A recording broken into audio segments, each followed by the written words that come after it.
Machine learning या ML आजकल हर जगह है ना? ऐसा लगता है जैसे कोई जादू हो। सोचिए, ये हमें बताता है कि अगली फिल्म कौन सी देखें, हमारी बातों का दूसरी भाषाओं में अनुवाद करता है और तो और गाड़ियां तक चला रहा है। पर सवाल ये है कि इस जादू के पीछे की असलियत क्या है? देखिए, ये कोई एक अकेली ट्रिक नहीं है, बल्कि ये तो गणित के कई जाने माने आइडियाज का एक संगम है। जैसे कई धाराएं मिलकर एक बड़ी शक्तिशाली नदी बनाती हैं, बिल्कुल वैसे ही। तो चलिए आज इसी का एक नक्शा बनाते हैं और पता लगाते हैं कि मशीन लर्निंग को इसकी असली ताकत मिलती कहाँ से है। तो जैसा मैंने कहा, एमएल के इस जादू के पीछे क्या है? चलिए इसी सवाल से शुरू करते हैं। वो असल में कौन सी ताकत है जो इन कमाल के टूल्स को चला रही है, जो हमारी दुनिया को ही बदल रहे हैं? अच्छा, इसमें और गहराई से जाने से पहले एक बात समझना बहुत जरूरी है। अगर हमें यही नहीं पता कि पर्दे के पीछे चल क्या रहा है, मतलब इस इंजन के अंदर क्या है, तो इसके खतरे क्या हो सकते हैं। ये जो बात लिखी है, ये मैथमेटिक्स फॉर मशीन लर्निंग किताब से है और ये सीधे सीधे एक बहुत बड़ी प्रॉब्लम की तरफ इशारा करती है। इसमें कहा गया है कि अगर कोई प्रैक्टिशनर डिज़ाइन के फैसलों और एमएल एल्गोरिदम की सीमाओं से अनजान हो जाता है, तो ये बहुत खतरनाक हो सकता है। मतलब सीधी सी बात है, बिना समझे इन पावरफुल टूल्स को इस्तेमाल करना थोड़ा रिस्की तो है। तो यहाँ दो तरीके हैं। एक है ब्लैक बॉक्स अप्रोच, मतलब हमने इनपुट डाला, हमें आउटपुट मिल गया, लेकिन बीच में क्या हुआ, क्यों हुआ, कैसे हुआ, कुछ नहीं पता। हाँ, रिजल्ट्स तो मिल जाते हैं, पर इसमें छुपे हुए खतरे भी होते हैं।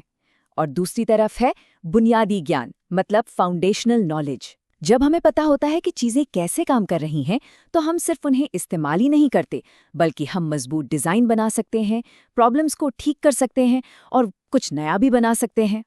तो अब ये समझना जरूरी है कि ये जो गणित है ना, ये कोई रुकावट नहीं है, बल्कि ये तो वो भाषा है, वो असास है जो मशीन लर्निंग को उसकी असली पावर देता है।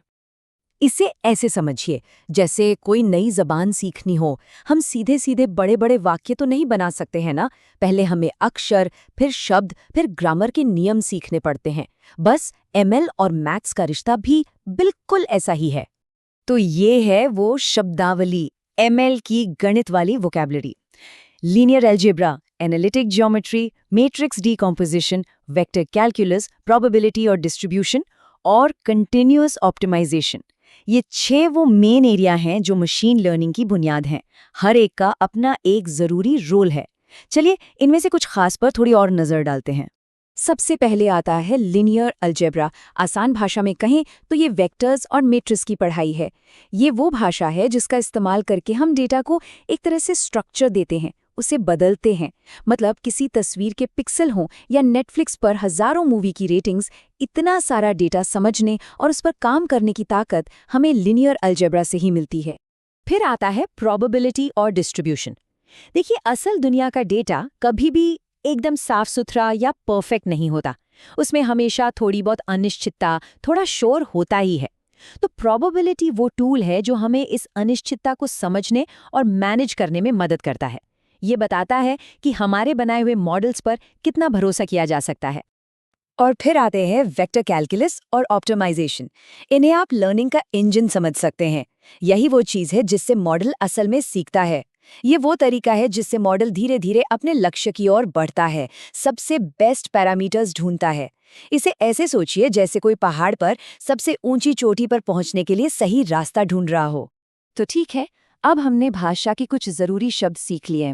अब देखते हैं कि इन शब्दों को जोड़कर मशीन लर्निंग के मुख्य तरीके, जिन्हें हम इसके 4 स्तंभ कह सकते हैं, वो कैसे बनते हैं।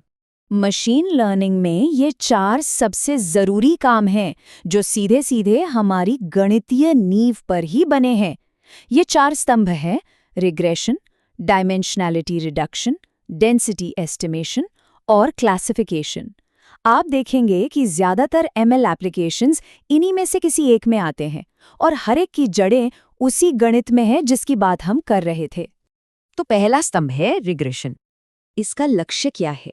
किसी कंटिन्यूअस वैल्यू का अनुमान लगाना, जैसे कि कीमत या तापमान।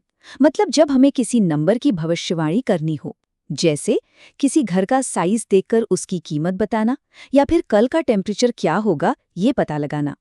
ठीक है, अब आते हैं दूसरे स्तंभ पर, डायमेंशनैलिटी रिडक्शन। इसका मकसद है बहुत ज़्यादा कॉम्प्लेक्स और बड़े डेटा में से ज़रूरी पैटर्न को खोजना। सोचिए, हमारे पास हज़ारों कॉलम्स वाला डेटा है, उसमें से काम की चीज़ निकालना बहुत मुश्किल होता है। तो ये तकनीक उस शोर को कम करके सिर्फ सबसे ज़रूरी जानकारी सामने लाती है, ताकि पैटर्न साफ-साफ दिखें। हमारा तीसरा स्तंभ है डेंसिटी एस्टिमेशन। इसका काम है किसी डेटा सेट के अंदर की बनावट को समझना। जैसे कि अगर हमारे पास बहुत सारे कस्टमर्स का डेटा है, तो क्या हम उनकी आदतों के हिसाब से उनके नेचुरल ग्रुप्स बना सकते हैं? डेंसिटी एस्टिमेशन हमें यही करने में मदद करता है। और अब आते हैं चौथे और आखिरी स्तंभ पर, क्लासिफिकेशन। इसका गोल है किसी भी इनपुट को एक लेबल देना। ये शायद एमएल का सबसे कॉमन इस्तेमाल है जो हम रोज देखते हैं। जैसे किसी ईमेल को पहचानना कि वो स्पैम है या नॉट स्पैम, या किसी तस्वीर को देखकर बताना कि इसमें बिल्ली है या नहीं। क्लासिफिकेशन यही काम करता है, चीज़ों को सही कैटेगरी में डालना। तो हमने भाषा सीखी और इस भाषा से बनने वाले 4 स्तंभ भी देख लिए। अब इन सबको मिलाकर देखें तो हमें गणित से महारत तक का एक साफ रास्ता दिखता है। ये जो एमएल की महारत है, इसके भी कई लेवल हैं। लेवल 1 पर है समझदार उपयोगकर्ता, मतलब एक ऐसा इंसान जो एमएल एप्लीकेशंस को समझ सकता है, उन पर सवाल कर सकता है। फिर आता है लेवल 2, अनुभवी कलाकार। ये वो स्किल्ड प्रैक्टिशनर है जो पावरफुल सिस्टम बना सकता है। और सबसे ऊपर है लेवल 3, नवोदित संगीतकार। ये वो इनोवेटर है जो मशीन लर्निंग के बिल्कुल नए तरीके ही इजाद कर सकता है। और इन तीनों लेवल्स तक पहुंचने का रास्ता एक ही नींव से होकर गुजरता है, और वो है गणित।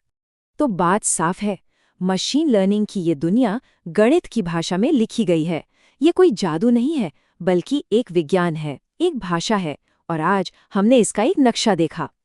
अब सवाल ये है कि इस नक्शे को हाथ में लेकर आगे क्या खोजा जाएगा, क्या बनाया जाएगा।